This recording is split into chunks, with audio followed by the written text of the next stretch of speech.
Última pergunta aqui pra mim. Tipo assim, primeiro ponto, tá? Cada vez mais eu vejo pessoas que eu respeito e admiro com call bastante construtivo pra cripto, tá? Então isso me ajuda a fazer eu querer prestar atenção mais. Olha o tamanho, olha como funciona, olha o preconceito que eu tenho. Até onde eu sei, eu posso estar muito errado, o Bitcoin tem as tal das baleias. Parece que, sei lá, não sei quantas pessoas têm 70% de todos os Bitcoins que tem no sistema. Faz algum sentido isso? Faz, mas assim como você tem as baleias do mercado tradicional também. Não, mas o que eu quero dizer, olha a concentração. Tá? Por exemplo, S&P, Apple. Você chutaria quantas pessoas detém X%. Porque imagine se uma dessas pessoas, por motivo A, B ou C, resolveu zerar todo. E para ser sincero, essa coisa me encucou um pouco mais por causa dos ETFs. Até que ponto quem vai dar liquidez pro ETF é uma dessas grandes baleias? Tá. Eu tô só querendo passar uma viagem que eu tenho. Faz sentido provavelmente vai ser. X% de pessoas... um número pequeno a concentração da riqueza do Bitcoin está em poucas pessoas. Então, não é tão concentrado assim. Se você pegar hoje, a maior parte já é institucional. Eu vou ficar te devendo o percentual exato aqui, tá? Por alto, estaria o quê? Cara, se você considerar as exchanges, Binance, Coinbase, aí empresas Tesla... É que a maioria vai ser intermediário. MicroStrategy. Assim, a maioria... Assim, eles não são holders. Ele tem muito Bitcoin, mas ele, pessoa física, não é holder. Então ele tá, por exemplo, custodiando para um terceiro. Ele tá fazendo fluxo. Então, se você falar, por exemplo, uma Binance, uma Coinbase, é uma prestadora de serviço para um terceiro na ponta. Assim, o holder final, isso diminuiu muito. Assim, no início era muito concentrado e você tinha pouca liquidez. Ao longo do tempo foi diminuindo bastante. Então, assim, cara, não chuta. Eu acho que é menos 50% hoje em dia que é concentrado. Assim, provavelmente bem menos que 50%. E você tem pouco institucional que concentra menos também, assim. Hoje em dia você tem muita pessoa física em cripto com percentuais muito pequenos. Isso ajuda a pulverizar. Se você pegar o percentual de concentração em cripto, mas eu chuto que deve ser... Eu entendi, assim, mas uma das baleias, um cara que tem 10% de todas as cripto no mundo. Não sei por carga d'água ele resolveu ter 5%. Cara, aí vai ter que vender. Seria as carteiras dos irmãos Winklevoss, que devem ter pra caramba. Não, então, que é alguns bilhões de dólares. Não é, tipo, cara, acho que ninguém, eu arrisco me dizer que ninguém tem 10%. Ninguém tem 5%, eu acho. Eu também não... Talvez quem tenha 5% seja aquela carteira do Satoshi lá atrás. Mas é que o Satoshi, que é o pseudônimo que criou. Assim, mas... Tem mais concentração na época do que nisso, teoricamente. Com certeza. Sim. Tá, e então, tipo assim, o medo que eu tenho o que aconteceu com o Bitcoin caiu 30%? Porque o fulano de tal zerou a carteira dele. Você tem duas coisas. E mesmo considerando, se ele vender... Ele passou a diluir. Ele diluiu mas você tem. Mas vai despencar o preço. Eu ficaria feliz, viu? Eu ficaria feliz. Mas vai despencar o preço. Mas a questão aqui é que, assim, provavelmente ele é mais disperso, porque a barreira de entrada é menor. A gente até fica devendo esse dado pro Mota, mas eu acho que é bem disperso. Papo de bar, tá? E a liquidez é maior do que ações individuais, porque como é um mercado global, ela tem, assim, a liquidez é absurda de cripto. Então, assim, o que eu chutaria que é risco a nível de liquidez? Eu acho que são market makers e exchanges que são intermediários. Como exchange não é regulado, ali você tem uma incerteza grande, porque uma Binance tem muito capital ali dentro e o cara não é regulado em muitos países. Então, de fato, ali ele consegue manipular, mexer, ele consegue fazer coisas. Por exemplo, e foi o que aconteceu com a FTX. Olha que coisa bizarra. Tanto market maker quanto exchange. A FTX, ela tinha FTX, que era exchange, ela tinha Alameda, que era market maker. A Alameda era um market maker da FTX, só que a FTX possibilitava que a Alameda fizesse um front running no próprio cliente dela, porque ela sabia que ordens que estavam chegando e, assim, você mexia no livro de ordem antes da ordem chegar. É bem high frequency, entendeu? Do que você tem em mercado tradicional. Não à toa, high frequency também opera em cripto. Os mesmos nomes que a gente tem de mercado tradicional também operam em cripto. Você pegar a Citadel, toda essa galera lá de Chicago, lá dos Estados Unidos, Street, Jump Trading, eles operam em cripto também. Então, assim, a minha maior insegurança seria em cima das exchanges realmente que concentram um volume gigante custodial e não são reguladas. Eu acho que isso vai mudar. Assim, esse negócio de falta de regulação em exchange tem seus dias contados, porque o mercado ficou muito grande. E isso é muito bom. Vai ser muito bom. Assim, é um player muito grande, Mota. Assim, você pegar a Coinbase, a gente tava vendo, Binance tem 50% do volume negociado em cripto. Assim, no mundo, mercado global, o cara tem 50%. Aparece toda hora na mídia, parece que vai ser preso. Ele vai, assim, a gente não sabe se vai, ele tá pagando uma... Ele fez um acordo, mas precisou fazer acordo. Não, só que foi positivo. O que aconteceu com a Binance agora, a gente vê como positivo. Porque você meio que livrou o lado regulatório da exchange ali. O que eu acredito que tenha sido o acordo que ele fez foi, eu te abro tudo que aconteceu dentro da Binance e você vai atrás das pessoas que usaram minha corretora para cometer crimes, seja elas quais foram. Eu acho que esse foi o acordo. Pagou a multa da exchange, ele talvez vai seja responder preso, da pessoa física. Ele talvez seja preso, acho que é o mais provável que aconteça. Mas assim, na esteira disso vem a regulação. Assim, é quase na sequência. Isso. Aqui no Brasil, a gente já tem, por exemplo, o que saiu do marco legal das exchanges aqui. E é o que está sendo aplicado na Europa, e eu acho que é talvez o que os Estados Unidos siga.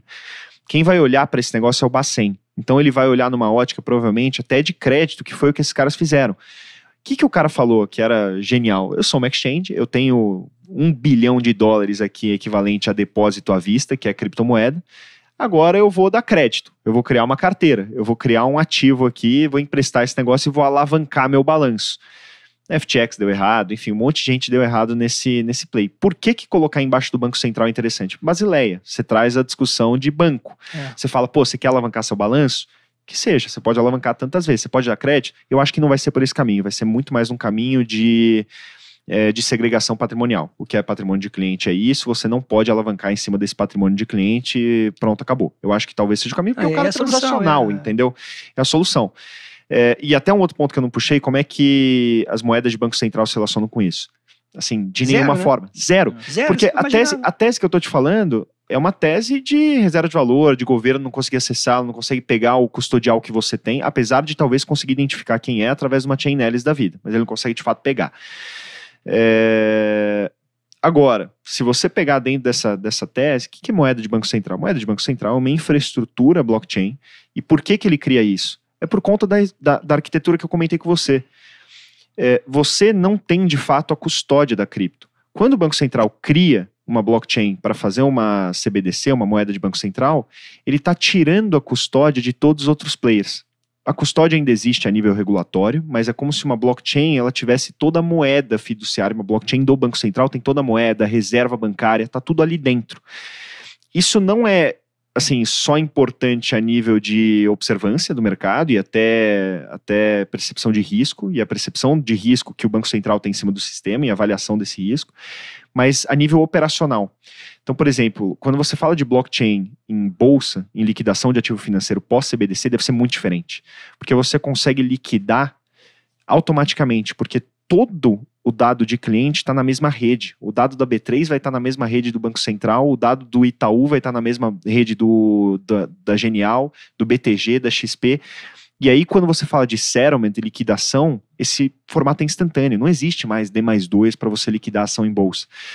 Então, o que eu estou te dizendo é muito mais por infraestrutura e por observância, por regulatório, do que a tese de cripto. A tese de cripto continua, entendeu? O Banco Central está olhando o produto, destrava de valor, crédito, mas a moeda continua a mesma e uma coisa não onera a outra. Assim, é uma tese completamente diferente.